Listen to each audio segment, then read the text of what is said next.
বিষ্ণুকে দেখুন প্যান্ট খুলিয়েও ছাড়ছি আমি। চোখ চোখ চোখ বন্ধ কর, চোখ সাবধানে। নামলে আবার উঠতে পারবো কিনা বুঝতে পারছি না এই হাত নিয়ে। জানি না কিভাবে এটা হয়েছে। অ্যাডভেঞ্চারাস, ভীষণ অ্যাডভেঞ্চারাস।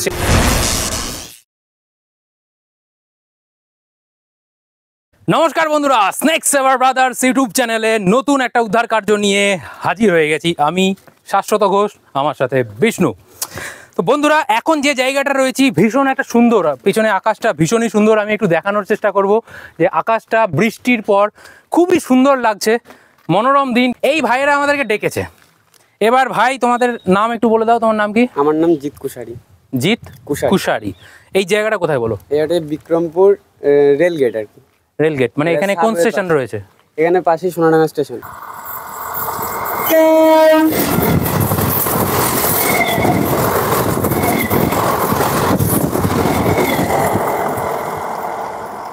পাশেই সোনাডাঙ্গা স্টেশন, এবং স্টেশনেরই এটা একটা স্ট্রাকচার। কি স্ট্রাকচার না, এখানে সাবওয়ে আছে তলা দিয়ে। তো সাবওয়ের জন্য এখানে প্রয়োজনীয় এখানে টানেল করা আছে, ঠিক আছে। আমি এখানে চলে আসতে বলবো যে দেখুন আমার কথা কীরকম ভাইব্রেট হচ্ছে। তো এর ভিতরে ডিপ ভাইয়েরা, যে ভাইদেরকে আপনারা দেখলেন, তারা এখানে দেখেছে যে এক বা দুটো গোসাপ জাতীয় কিছু একটা, তবে একটার বেশি আছে এরকমই খবর দিয়েছে। বেথুয়াডাহরি থেকে প্রায় 20 কিলোমিটার ডিস্টেন্সে চলে এসেছি এখন স্পটে। উদ্ধার করব। ভেতরে জল রয়েছে, জলের মধ্যে নামতে হবে। এবং আপনাদেরকে বলে রাখি যে এইখানে যেটা দেখলেন, এই জায়গায় পৌঁছাতে গেলে আমাদেরকে এইখান দিয়ে নামতে হবে। এর ভেতরে আর একটা সুড়ঙ্গ আছে, এই সুড়ঙ্গ দিয়ে নেমে ওই সুড়ঙ্গের মধ্যে আমাদেরকে যেতে হবে। অ্যাডভেঞ্চারাস, ভীষণ অ্যাডভেঞ্চারাস। শেষ পর্যন্ত দেখতে থাকুন। তো চলুন উদ্ধার কার্যটা শুরু করা যাক। বিষ্ণুকে দেখুন প্যান্ট খুলিয়েও ছাড়ছি আমি। হ্যাঁ, কিছু করার নেই। উদ্ধার কার্য জলে জঙ্গলে বিভিন্ন জায়গায় করতে হয়। গামবুট হলে হয়তো ভালো হতো এই সিচুয়েশনে, তখন নেই তো কি করা যাবে, প্রাণীটাকে তো বাঁচাতে হবে। এই সুড়ঙ্গের মধ্যে আমাদেরকে এখন নামতে হবে, দিয়ে তারপর এই সুড়ঙ্গে আমাদেরকে পৌঁছাতে হবে। আমাকেও নামতে হবে। ধর বিষ্ণু, এটা হুকটা ধর।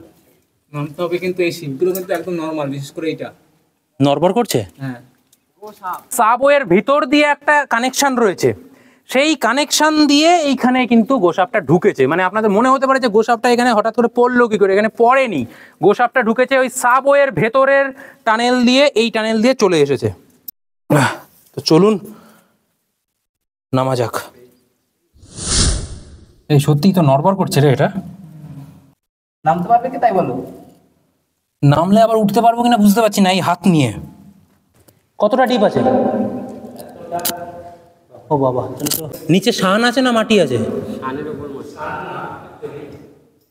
এঁটেল মাটি হলে তো হাঁটাও মুশকিল হয়ে যাবে। দেখতে পাচ্ছেন বন্ধুরা, আমি নামার সাহস করতে পারলাম না এই হাত নিয়ে।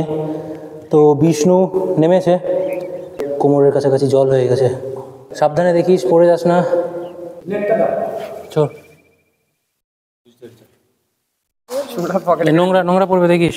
চোখ চোখ চোখ বন্ধ কর, চোখ সাবধানে।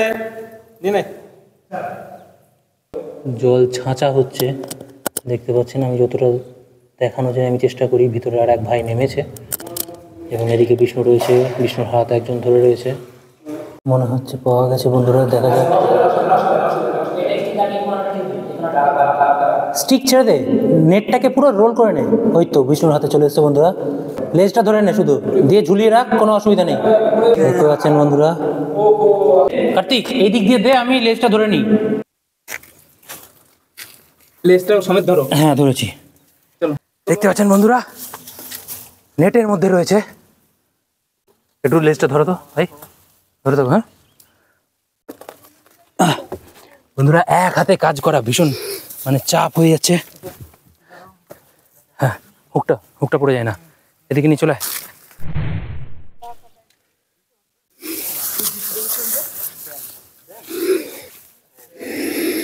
হো হো হো হো, গর্জন করছে দেখুন বন্ধুরা, কিরকম গর্জন করছে দেখুন।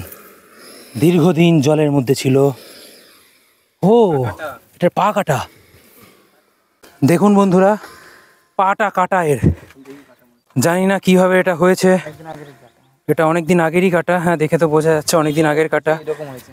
দীর্ঘদিন জলের মধ্যে ছিল বেচারা। একটা অবলা প্রাণী দেখুন। এরা কিন্তু সম্পূর্ণরূপে নির্বিষ, সম্পূর্ণরূপে নন ভেনোমাস। এর কোনো বিষাক্ত কোনো গ্ল্যান্ড নেই, বিষাক্ত কোনো থুতু নেই, লেজে কোনো বিষ কাঁটা নেই। আস্তে বাবা আস্তে, দাঁড়া, ছেড়ে দেবো ছেড়ে দেবো ছেড়ে দেবো, কোনো ভয় নেই। দেখুন কীরকম হাঁ করছে ভয় পেয়ে। দীর্ঘদিন জলের মধ্যে ছিল, সারা গাটা খসখসে, একটা লম্বা লেজ থাকে। এই গোসাপটার বয়স খুব বেশিও না, হয়তো 3 থেকে 4 বছর বয়স হবে, তার বেশি না। এরা কিন্তু প্রায় 15 থেকে 20 বছর বয়স পর্যন্ত এরা বাঁচে। মোটামুটি সাপ যেরকম বাঁচে, গোসাপের আয়ুও মোটামুটি একই রকম, কিছুটা বেশি বাঁচে এরা। তো এদের জিভ চেরা সাপের মতো এবং ক্রমাগত সাপের মতো ফোঁস করে যায় বলে একে গোসাপ বলে। কিন্তু খুব কষ্ট লাগছে যে সাপটার মানে গোসাপটার একটা হাত কাটা। তো বন্ধুরা, গোসাপ নিয়ে অনেক মতবাদ, অনেক মানে ভুল ভাল কথাবার্তা সমাজে ছড়িয়ে রয়েছে। একটা অপবাদ যেটা রয়েছে যে গোসাপ নাকি বিষ থুতু ছেটায়, সেটা একদমই ভুল কথা। বিষ কোনো গ্ল্যান্ডের নেই, এর থুতুর মধ্যে বিষাক্ত কিছু নেই। হ্যাঁ, তবে একটা মরা পচা, ধরুন একটা বিড়াল পড়ে রয়েছে পচা, দীর্ঘদিনের মরে পচে রয়েছে, সেই বিড়ালটাকে যখন এক গোসাপটা ধরে খাচ্ছে, তো স্বাভাবিক না, ওর মুখে জার্ম থাকতেই পারে, না থাকাটা অস্বাভাবিক কিছু না। এবং শুধু এটা গোসাপ বলে না, আপনি বন্য যে কোনো প্রাণীরই যদি এখন একটা হনুমান কামড়ায়, সেম আপনার কিছু হতে পারে, আপনার ইনফেকশন সেই জায়গাটা হওয়ার সম্ভাবনা রয়েছে। আলাদা করে গোসাপ কামড়ালেই যে সেই জায়গাটা পচে যেতে পারে ইনফেকশনের জন্য, এটা কিন্তু ভুল কথা।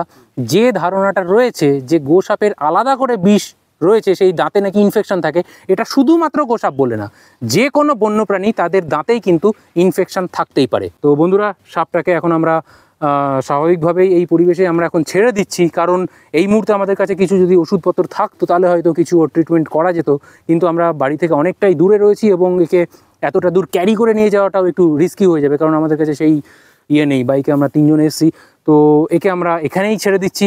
আশা করি যদি ও মানে প্রকৃতির আশীর্বাদ যদি ওর উপর থাকে, ও সারভাইভ করে যাবে, এবং আমরাও সেটাই চাইবো যে ও সারভাইভ করে যাক, 3 পায়েই ও ঘুরে ফিরে বেড়াক, শিকার ধরে ও বেঁচে থাকুক। ভিডিওটা যদি ভালো লাগে তাহলে অবশ্যই লাইক, কমেন্ট, শেয়ার করবেন, আর চ্যানেলটা সাবস্ক্রাইব করতে ভুলবেন না। দেখা হচ্ছে নতুন কোনো ভিডিওতে, ততক্ষণের জন্য জয় হিন্দ, বন্দে মাতরম।